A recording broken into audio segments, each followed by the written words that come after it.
Hello, welcome back. Site searching found nothing. We sent some ox heads. We charmed a projecting fire lord. Nice stuff. Let's see what the ox heads did. Looks like there's not much actually sieging here. Ox heads are pretty cool. This is a really cool weapon. Soul catcher. Extra effect on damage, trap soul. No idea what that does, but I would assume it just kills you.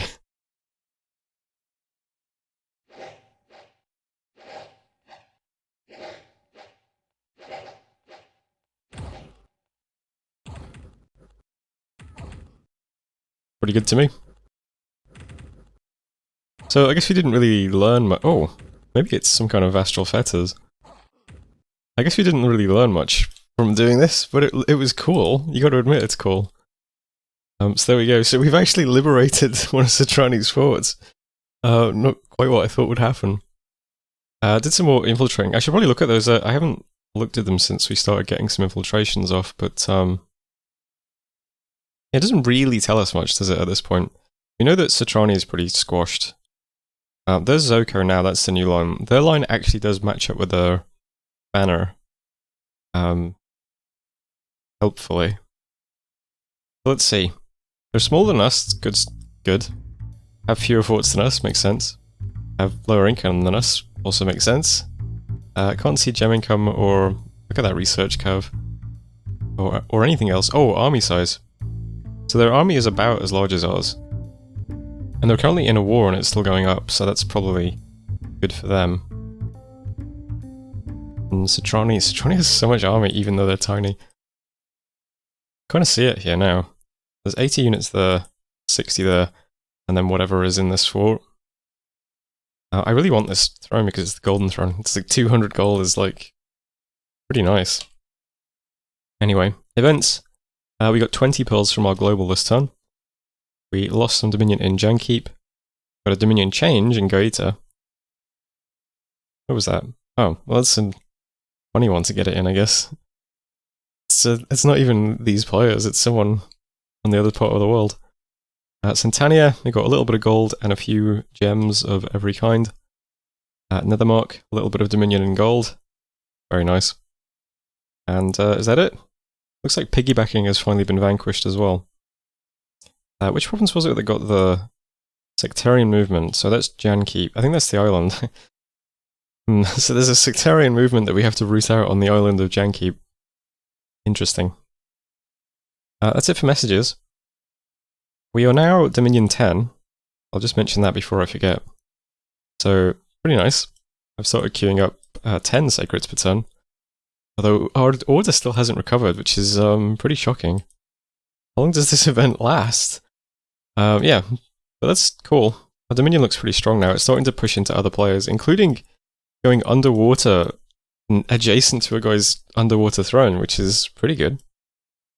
And while I'm over here, the other thing I should remember to look at is the first enchantress we picked up is N3A1, which is a really cool one to get.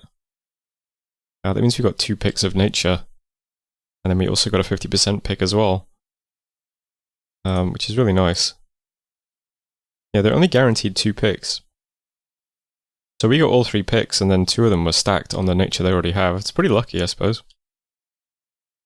So that's pretty nice, we can do some nature stuff with her. Makes it easier than having to forge rings of sorcery, I suppose. But there we go. This area is still the same as always. You can see some water rallies underwater now. I'm moving the current sacreds we have also over to this province. It's going to look very, very big, but it's just to look intimidating. I don't want this guy to feel threatened. That's my worry, because like every one of these mages is plus 20 units on the scout reports, and this guy is plus 50, so it's going to look like plus 50 sacreds. You know, it's going to look like a lot, but that's okay. It just makes us look strong. And if he reaches out and says, "Hey, that's a lot of units," I'll be like, "Yeah, they're just need somewhere to put them because I just have so many units." But that's this area anyway. I'm holding off on some site searching this turn because we are moving out an army. So we have just enough research to get Thaumaturgy 7 next turn. That's good. And I've also started queuing up sets of items now. We've got some really big items made, and we did all our summoning.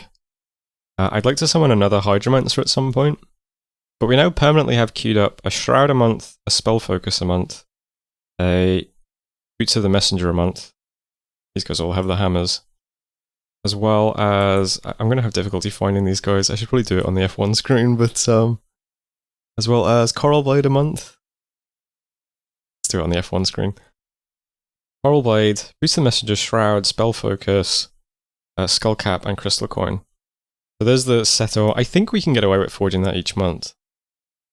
But I'd like to squeeze a new Hydromancer in there at some point as well, to do water site searching. Be cool to make a bottle every month or something as well. And the Priest is moving to Deep Sea to put up a temple there next.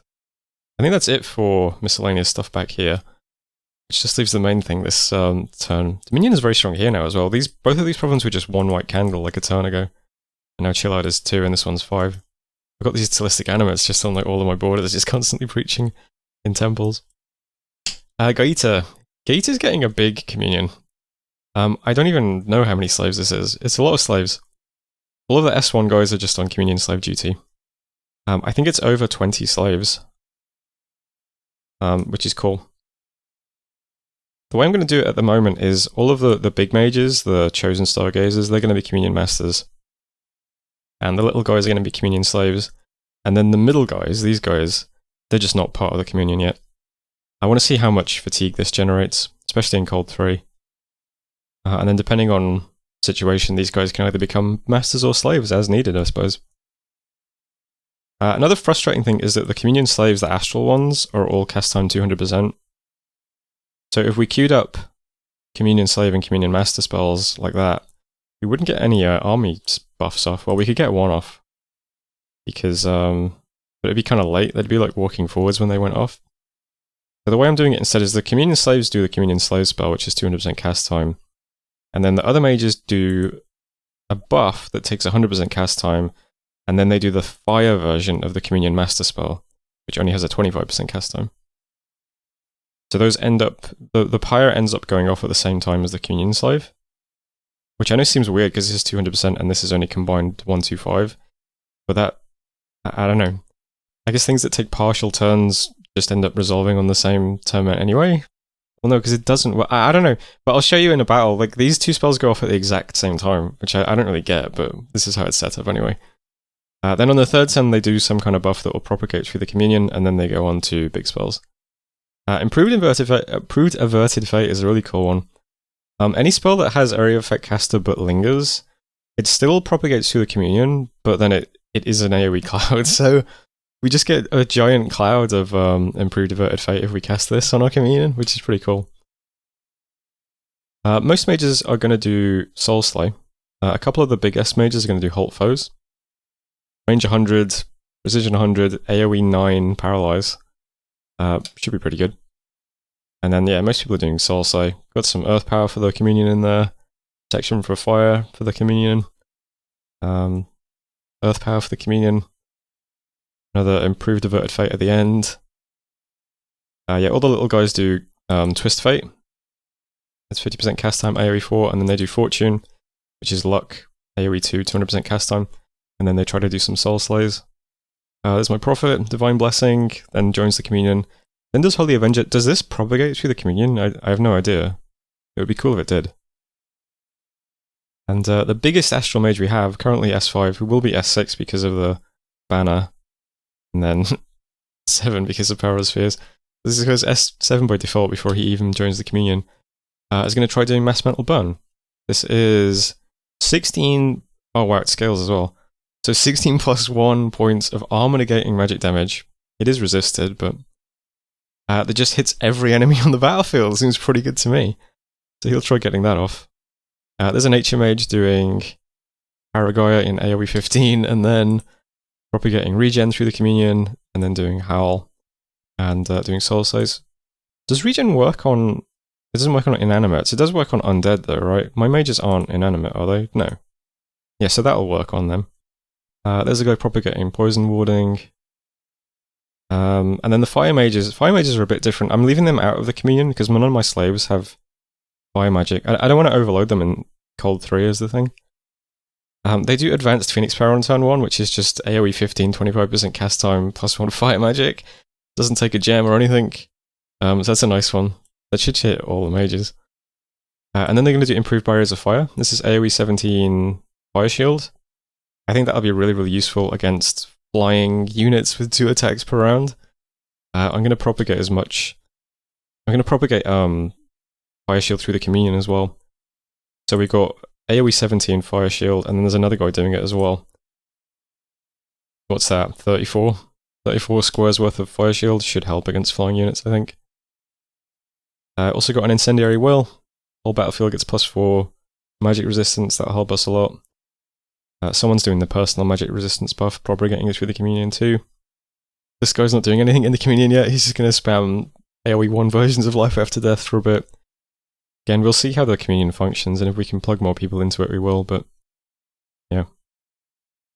There's a brief overview of the communion. I am bringing a bunch of gems as well, so we can try out some other spells too. Some bigger stuff if we need to. But for now, the plan is just to move to Greater, move to Niffle, and then probably spend a turn curing diseases, maybe, or just moving straight onto Icton and then going there. Depends who gets diseased. And that's the turn. I did speak to Zatopek this turn and asked them if they really thought they could fight Lilithors. This guy is doing some shit, let me tell you. He's got a spell that lets him summon Lycos. We have as well. Just not sure where it is. This. So he has this spell, but a national version that only takes 1 gem. And Lycos are stealthy, and they I think they cause unrest and generate misfortune. And he's summoning like 3 or 4 of these every turn. And then he's just moving them into Lilithor's territory. And then on top of that, he's got the global that gives him some Shade commanders for free. And he's giving all of those guys Bane Venom charms. Which I guess is what we detected over here. So he's just moving Lycos and Bane Venom charms, like multiple of those every turn into Lilithor's territory. And you know what? Good luck to him. That's a cool strategy. I also said I'll try to dispel something for him if he wants to send me pearls, mostly just to get someone to send me pearls. And he's requested Mechanical Militia, so we'll see how many pearls he sends me next turn, and sure, we'll do that. Because if a global goes down, we can try putting up a much better global. Is it in Thaumaturgy? I've forgotten where it is, but it's the Ilos one. Is it an enchantment? We'll cast this, why not? Should be pretty funny. And that's the turn. We do have more spies reaching people's caps this turn as well, so hopefully we get more infiltrations off. That was turn 46, thanks for watching. See you next turn. Hello, welcome back. We received 24 Astral Gems from Zatopek. And this turn our global generated 9. So not really enough to dispel anything. Thaumaturgy research is done. We can do the AoE 3 Soulslay. Auspex found nothing. Dark Knowledge found nothing. Did some reanimation with Rotten Tom, why not? We had 2 successful infiltrations, but it's a Boybia and Zoka who we've seen, I think. Maybe we haven't seen a Boybia actually. I'll look at the graphs in a moment. Embracer, we got 31 Unrest. Mollison, we got Misfortune. Greenwoods, one of our mages lost an eye. Worldwide event, there's an arena deathmatch battle. Let's see who sent what. We have Iron Will of Unstoppable Code. A monkey with a thunderbow and a ring of tame lightning. Versus just a regular Maul Chieftain. Alright. See how this goes.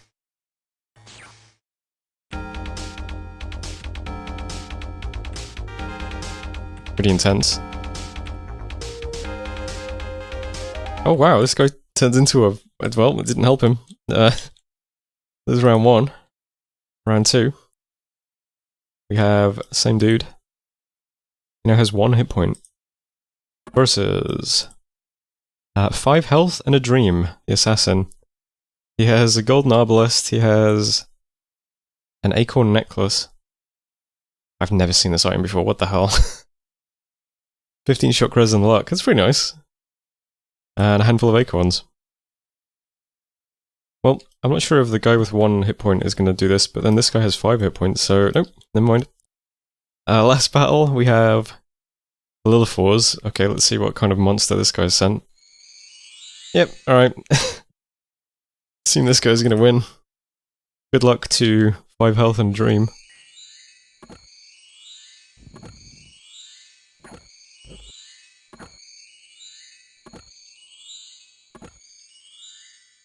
Five health and a Dream. No fatigue, he hasn't been hit yet by the elf shot.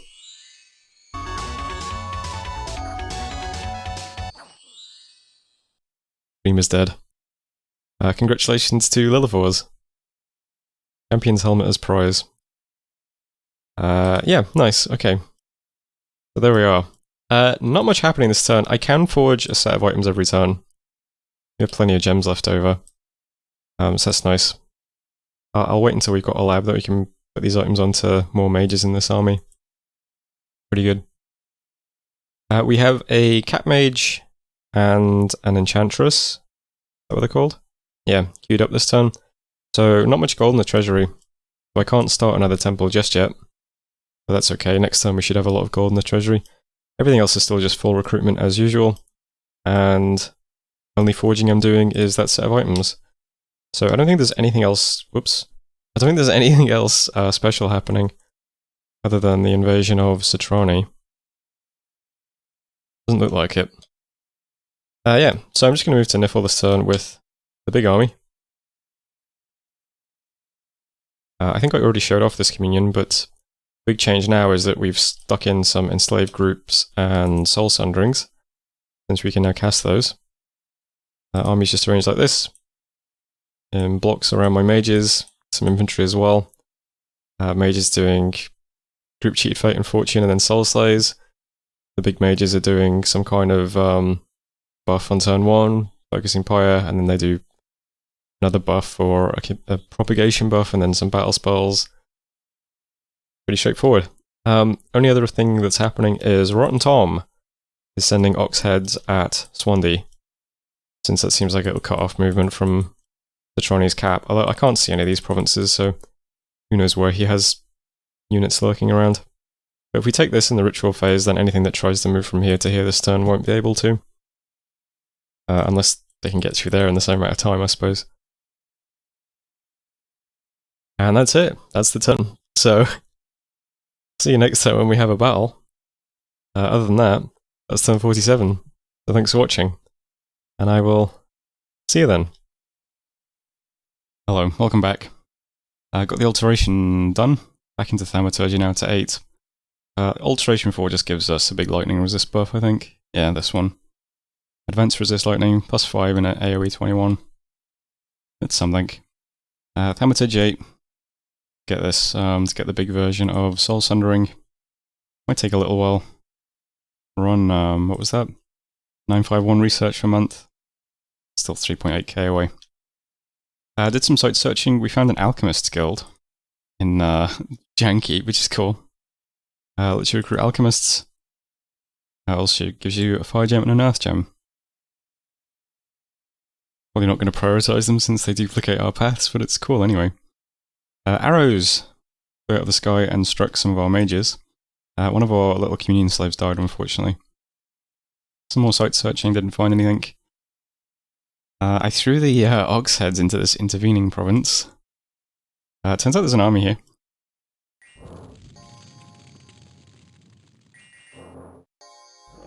So we've seen these sacreds before.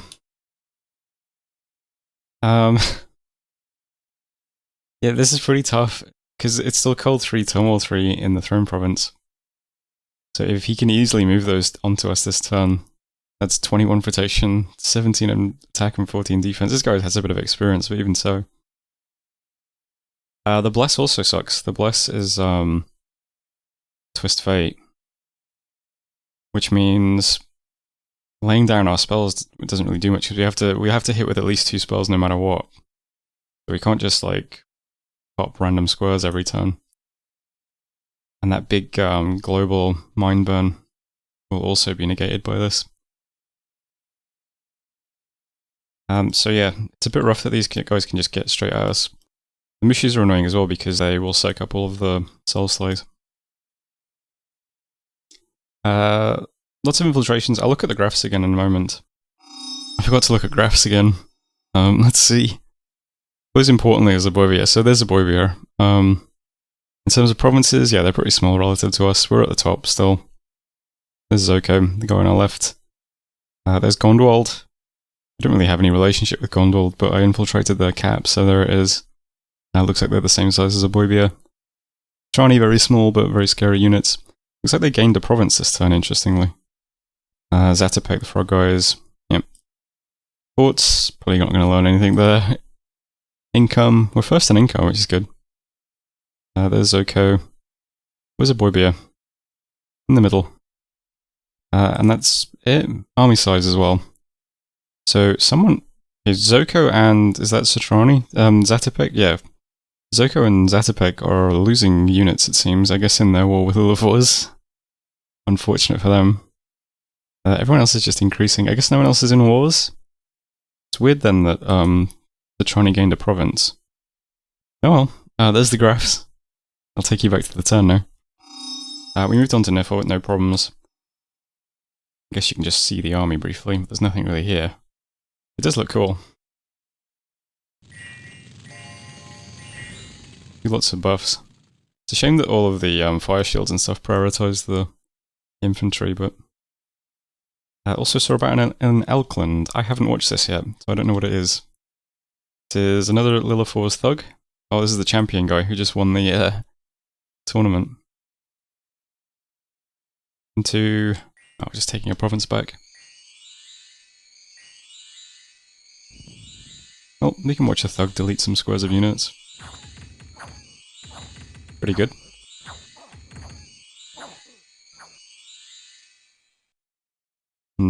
He's a bit wounded. Events, Nethermark, we only got, what is this, 17 pearls this turn. Deep Sea, Unrest in a ruin. And Molleton, we lost some province income. The entrance to the fortress in Nifl has been breached. I'm running away. Change of plans. I decided I don't want to fight into those units at all. Maybe if we could push some order into this province, it would be different. Maybe when we had more mages that can all spam the battlefield wide spell, strip off the First Fate. Yeah, it's not going to bother. Let's just attack Aboivia instead. Aboivia seems pretty small. They do have throne access here, maybe. I'm not sure who owns this. Aboivia does have a throne. Ooh, they've got a +2 growth throne, actually. Do we need the growth? We do, right? We got the Throne of Death. Yeah, we're down to growth 1. Well, that'd be really nice for us, actually, if that's what that is. Suppose it might be this one. Yeah, so it's the exact same army. It's just going to roll into Obsidian Waste now. Rotten Tom's going to throw some Ox Heads at Haunted Wood instead. And I'm moving units, like, kind of through, down and towards this fort to have a little second army that can raid. Right next to his empty cap. So, slight delay in the war. We'll war this guy instead. We'll try and take his territory quick. See how that goes. Still forging the gear. We've got a lot of items now. When this army stops in a fort with a lab, we'll give some items out, or we can stick items on any of the mages and teleport them to the army and stuff like that. That's all fine. Temple going down in Deep Sea. Can't afford the PD yet, but a bit of order and a bit of luck. I'm sure it'll be fine. And I think that's it. I'm forging one other thing, which is forging an arcane lens. It's just nice to have. It's just universal spell range. Be nice to give that to Rotten Tom. Could also move him into Kurgnir as well to take advantage of the this thing. Be very, very long range Ox Heads.